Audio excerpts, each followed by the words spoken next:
What's happening, gamers? Welcome to another exciting episode of Gamers Theory 101. We've got a variety of topics for you here today.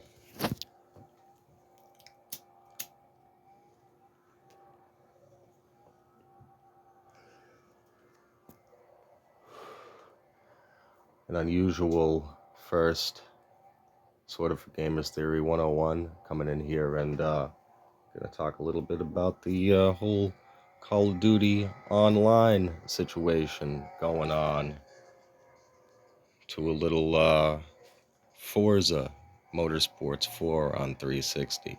Now, what do these have to do with each other? That's a reach, isn't it?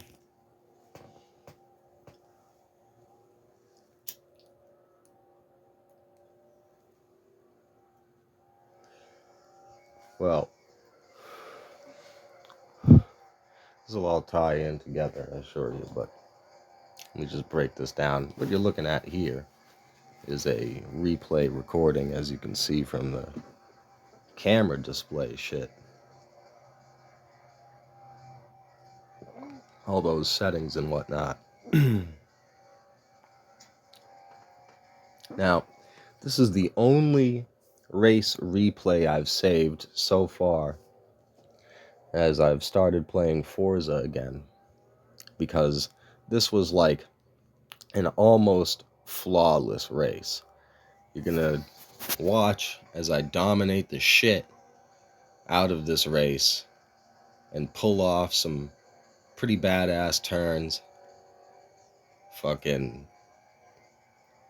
really satisfying drifting. First throughout the whole race, on point.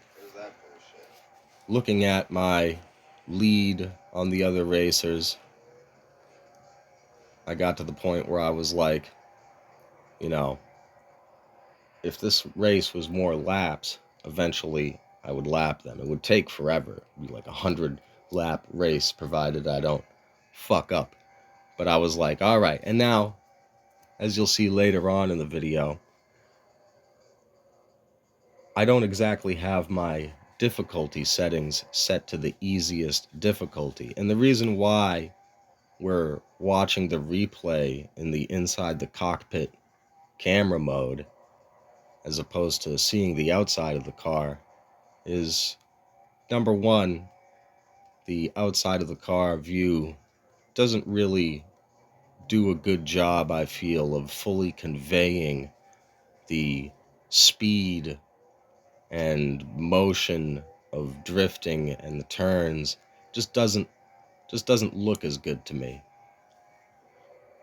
You know, it's fun to see the car on the outside of the car every once in a while, and I go through the different camera settings in this video. But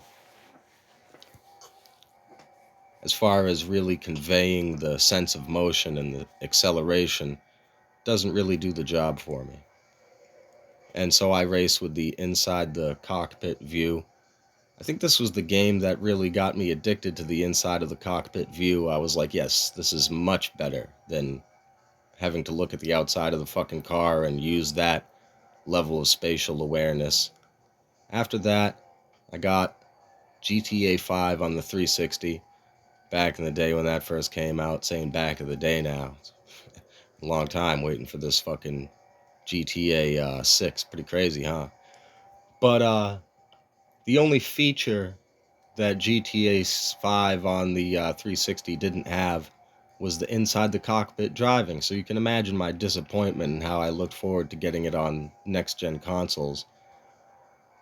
But regardless, that's why we're watching the replay like this. This is how I drive. And most of my friends, when they try to play this game with me, they go, holy fuck, you gotta hold this button down for the clutch, and then you gotta shift, and you got this fucking camera set up like this, and your ABS is turned off, and you got no fucking traction control. One of them even said to me, I like having the line on the suggested optimal fucking where you should drive line. I'm like, where's your sense of adventure? Your sense of creativity, mate. But so I'm not exactly on easy mode here.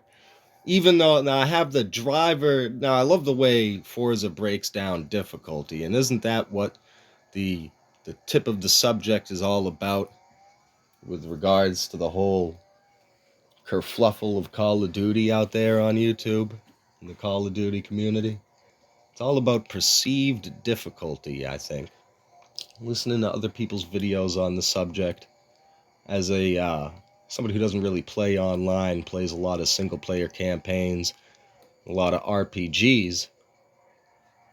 Looking at it from an outside perspective, I've got a bit of a different view on the whole subject. Doesn't the Miata, I don't know if it's the fucking frame or the stupid letterbox, or I crashed into something, or the car is really that fucking short in real life, but doesn't it look like a fucking bar of soap from a bird's eye view?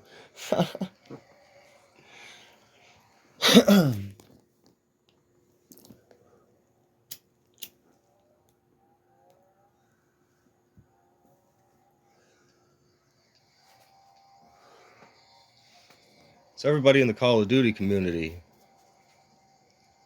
screaming their heads off about the skill-based matchmaking and all that shit. Now in this video, it's kind of funny. This is the funny story. This is heat 1 of a 2-heat race. I think they're like 5 laps. And I spanked the shit out of the other racers so bad. I was so satisfied. I was like, this race, out of all the races so far, with all these slick sliding around corners and nice wheel work,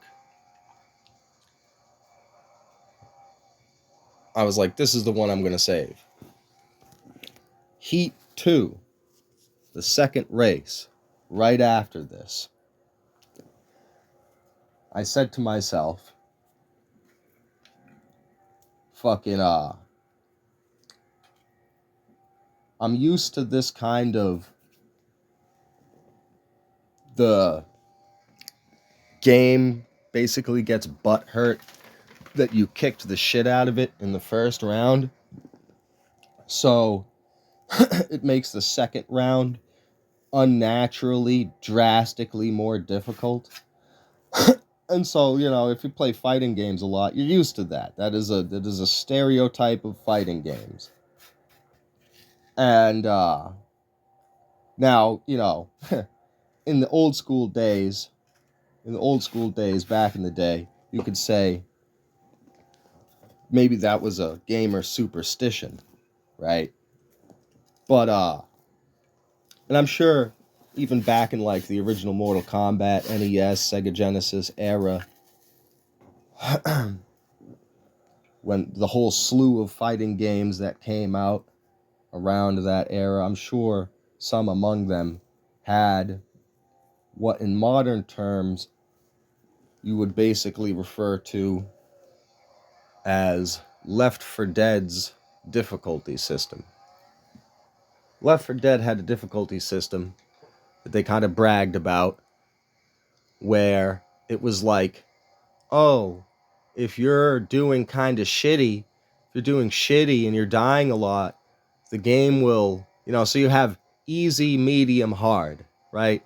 And within easy, medium, and hard, the game has its own basically algorithm that fluctuates and goes, oh, well, he's got low health and not a lot of items and he's dying a lot. Let's make the game a little bit easier. Oh, and but it's a double-edged sword, because then it goes, oh, he's got a lot of items and he's doing good, he's doing too good.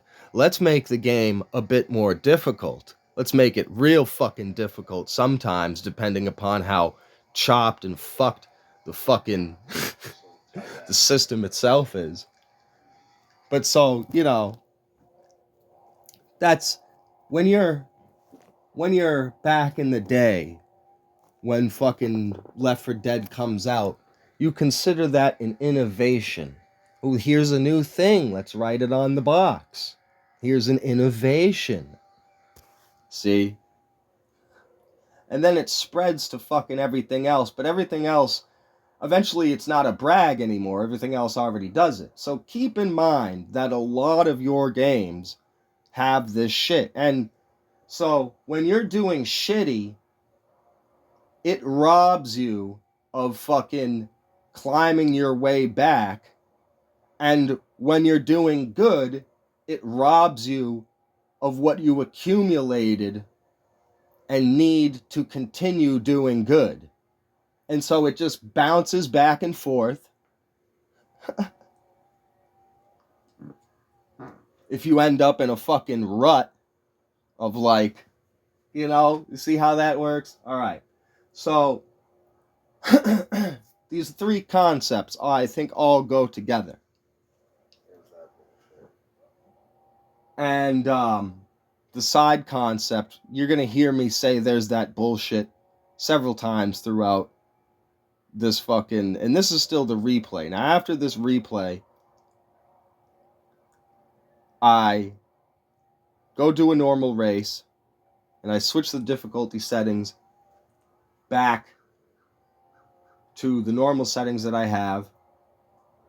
Fucking the other driver's car is upgraded, driver level difficulty medium, and then all the simulation shit on gives you like a difficulty bonus of like 125% on your credits when you win a race. But more importantly, it feels good, immersive, and satisfying that you've got simulated damage on the car. Your tires are heating up. If it's a long race, you're losing traction. Your fucking oil is heating up. You bumped into the guy. Now one of your control arms or some shit is fucked up. Fucking.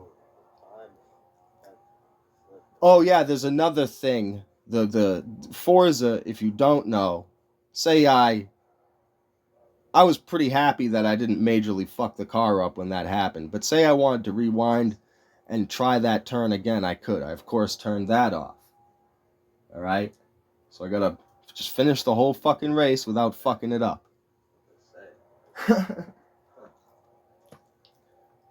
Now, whatever you want to say about these difficulty settings, right? Existing.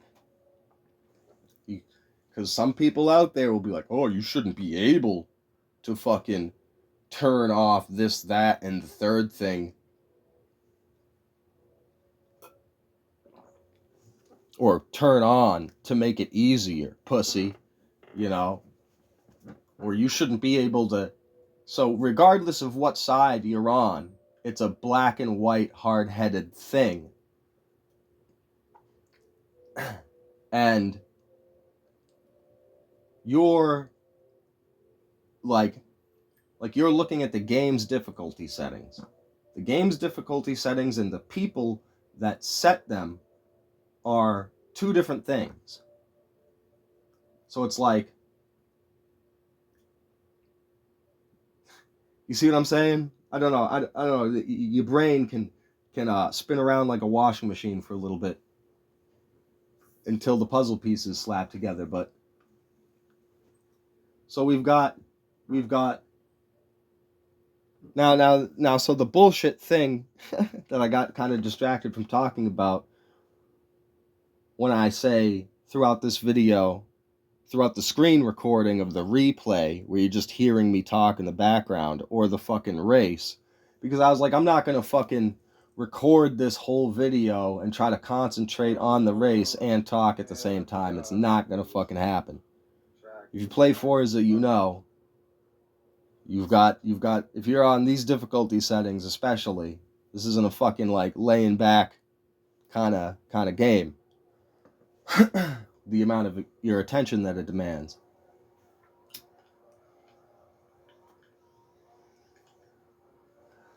But now the side concept is within this game what I like to call 20 per mile an hour bullshit grass. So this is me doing the fucking normal race, switching the difficulty settings back to my normal difficulty settings, because what I had to do last night And I'm not going to lie, I got shat all over in the fucking second heat, right? So the computer pulled a Left 4 Dead. It said, wow, he really kicked the shit out of us in that first race. Let's drastically jack up the fucking difficulty. And you see what I'm saying? So now if it was a shooting game with med kits and shit, you'd be fucked. You'd be, it would be the equivalent of, oh, let's spawn in a bunch of enemies and throw them in some fucking bullshit situation. It's the equivalent of sitting there looking at the fucking room full of supplies, and then the realization comes over you that that means the game is about to throw you into a bullshit situation where you will most likely lose all of these supplies.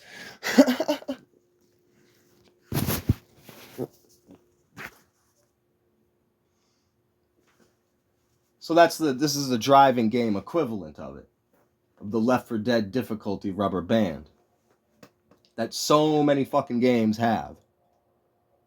All right? The side bullshit thing, 20 mile an hour bullshit grass, is you'll notice throughout this video that there's several throughout these two tracks, and I don't know if it's some random shit where it's like, oh, he's spent 20 seconds driving on the grass, now the bullshit kicks in. Or there are just randomly, arbitrarily picked bullshit sections where the grass decides to fucking ignore physics.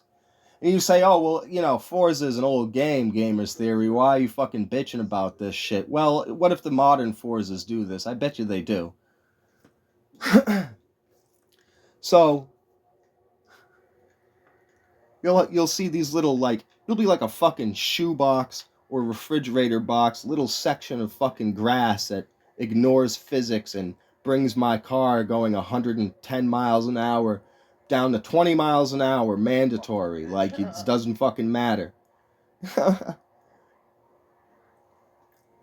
And so it arbitrarily decides, you'll see throughout the video that I hit the grass all the fucking time. You know, there's even spots on the grass where they programmed in the graphics of fucking tire treads from people driving on the fucking grass. Now, logically speaking, of course, when you drive on the grass, you do lose a little bit of speed. If you're going 80, maybe you slow down to 70, you know? You lose some fucking speed, and it's a gradual thing. The longer you stay on the grass, the more speed you're gonna lose.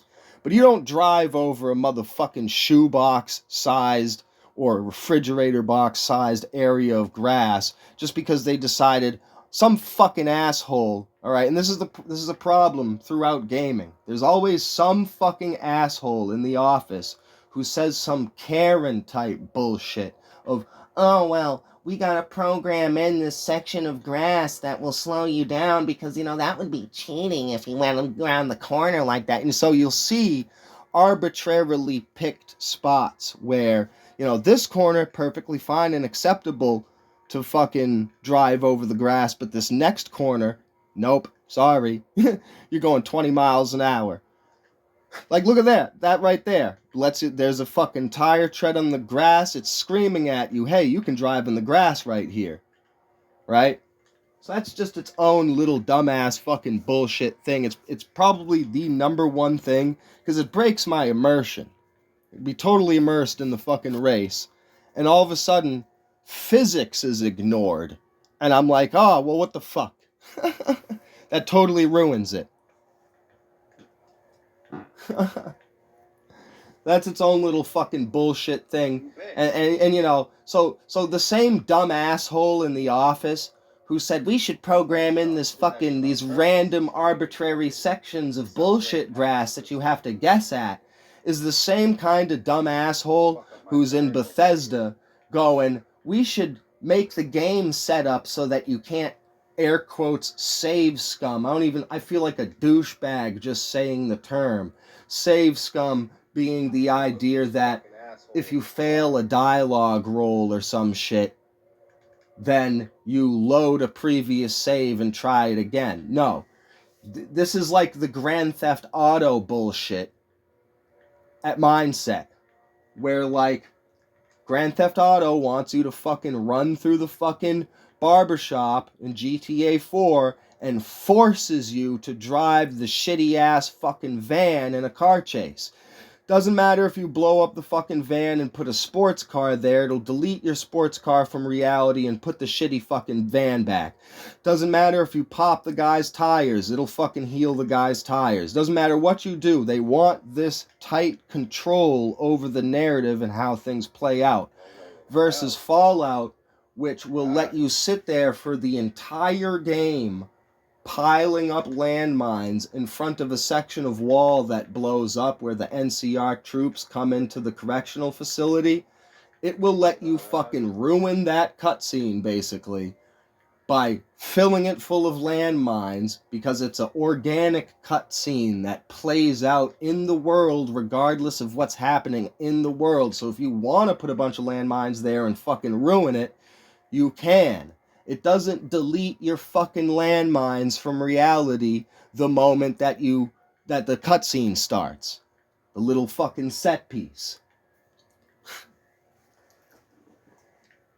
So these are the people that you need to fucking, and my God, you know, that's that is such a it's, to me, it's like, you know, in a perfect world, we would be working on these small problems. Never mind the motherfucking pile of shitheads that made Dragon Age Veilguard, and I guess they're having some influence or whatever. They're working on Mass Effect 2. Abso-fucking-lutely not.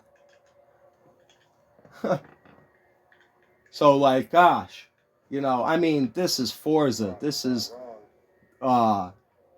these are relatively old games I'm talking about. So, you know, these are the kind of issues in a much better world of gaming back in the day that I would be bitching about if we didn't have this motherfucking woke mind virus infection bullshit going on.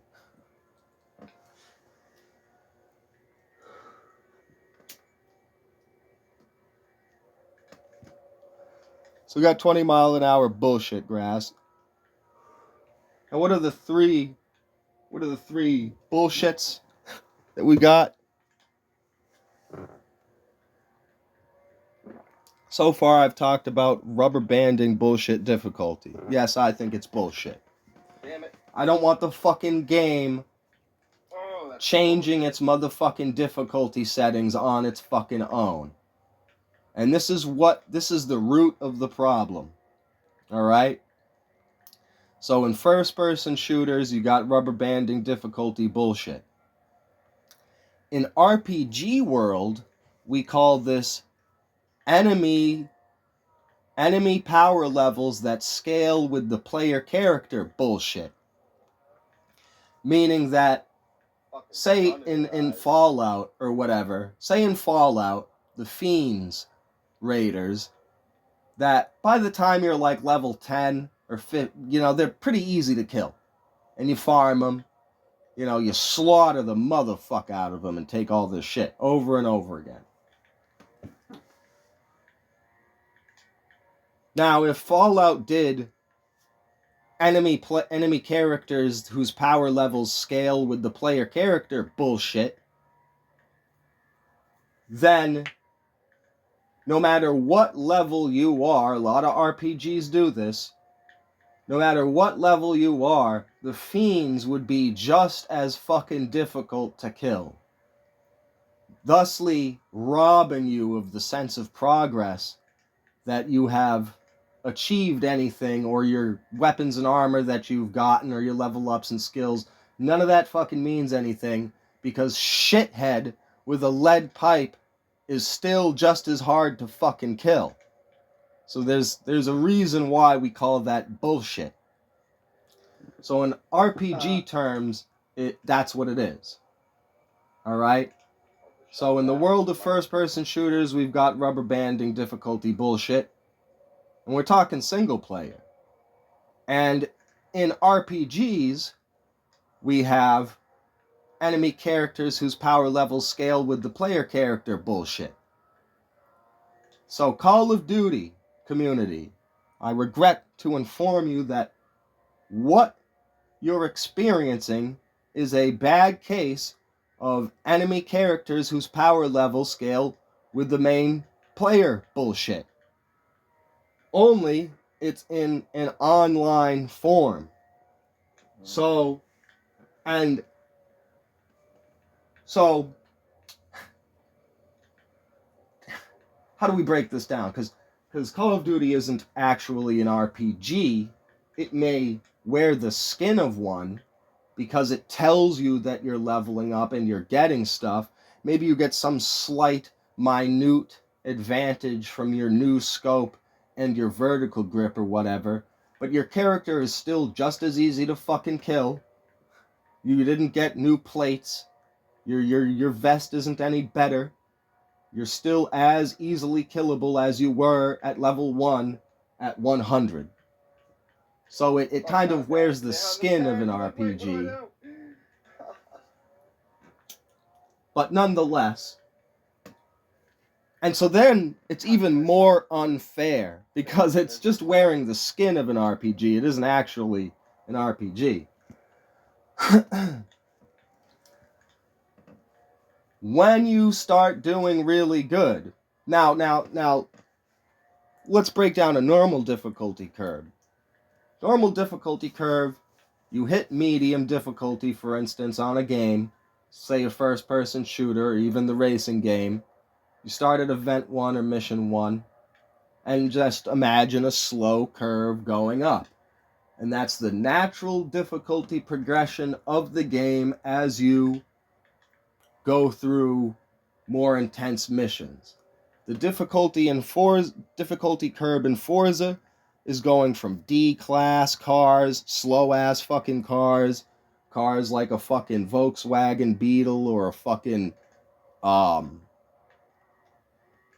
the fuck is it, PT Cruiser, right? To Lambos and Ferraris, to F1 and NASCAR type cars, right? You progress through all these different ranks.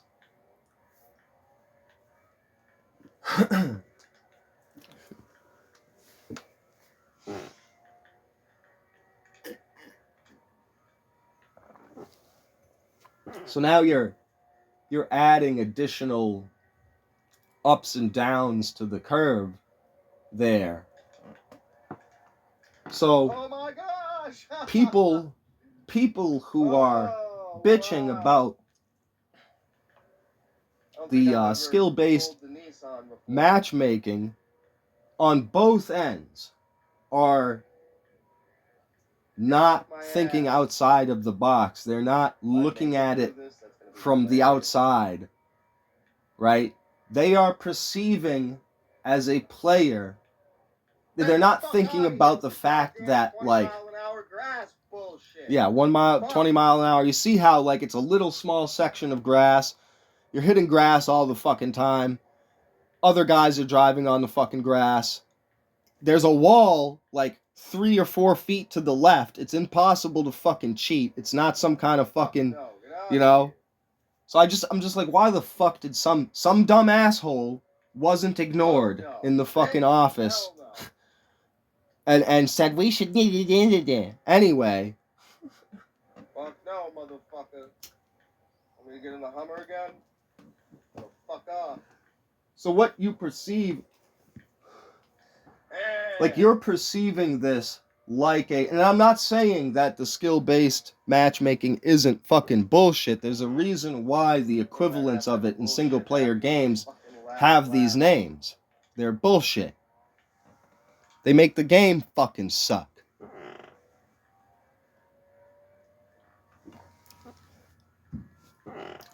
Like, me doing race after race, all right, when Foley in his video says, you know, things got to switch up and here and there and da-da-da-da, right? Me doing race after race at the difficulty level that I'm at, right? So it's like, for instance, we'll say I win a race, I win a race, I lose a race, I win a race, I win a race, I win a race, I lose a race, right? And then let's say I win a race and I slap the dog shit out of him like this. Rubber band difficulty kicks in, and literally that second race, I had to white knuckle the controller full on Tom Cruise, literally motherfucking sweating type shit where the term comes from. Just to fucking come in on some Speed McQueen type shit. Just to come in fucking second place. The Ferrari riding my bumper the entire time. I battled this motherfucker the whole time. Most fucking annoying race. I got pissed off. I picked the Hummer for the next race. I was like, alright, buddy. Oh, But my so, goodness. looking at it from the outside, Respectable fourth for somebody that rolled their fucking Nissan in the last. looking at it from the outside, it's that same kind of a situation. So no, like the sweats, again, not defending the skill-based matchmaking bullshit. It's the same thing as rubber banding difficulty. All right. Before you have skill-based matchmaking, you're in a situation where it's totally random. So it feels like you're going through a world. And out in the world, there are random people that are a lot stronger than you and random people who are a lot weaker than you. So in your mind, in your immersion, it feels natural. And so when the hand of Activision comes in and meddles with it, so that, oh, you had a good match, buddy? You know, you're going through that normal difficulty curve, enjoying the game. Oh, I win a match, I win a match, I lose a match, I win a match, I win a match, I win a match, I lose a match. Right? You lose a match, you dominate the shit out of a match. Maybe you get your shit kicked in. Right? This is a normal pattern. And then they come in and put you in lobbies with much more skilled players or at that same tier of your best match. So basically, when I did that second race, I was looking at it like, what the fuck? It was like I was racing my ghost from the first race. I was like, this motherfucker, no matter what I do, you know, just out of nowhere seemingly, fucking drastic difficulty spike. We're in the second heat. I have changed no settings. It's the same fucking driver names listed, same cars and everything. I just slapped the dog shit out of all of you. And now suddenly it's suspiciously this fucking difficult. Now that's just rubber banding difficulty bullshit. That's the same fucking thing in SBMM and skill-based matchmaking.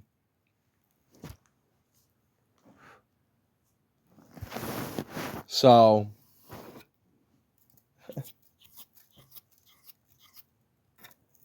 I don't know. First time, huh, guys? I guess is the conclusion, is the meme. Yeah, I don't have a fucking solution other than to tell you to keep on flipping off Activision.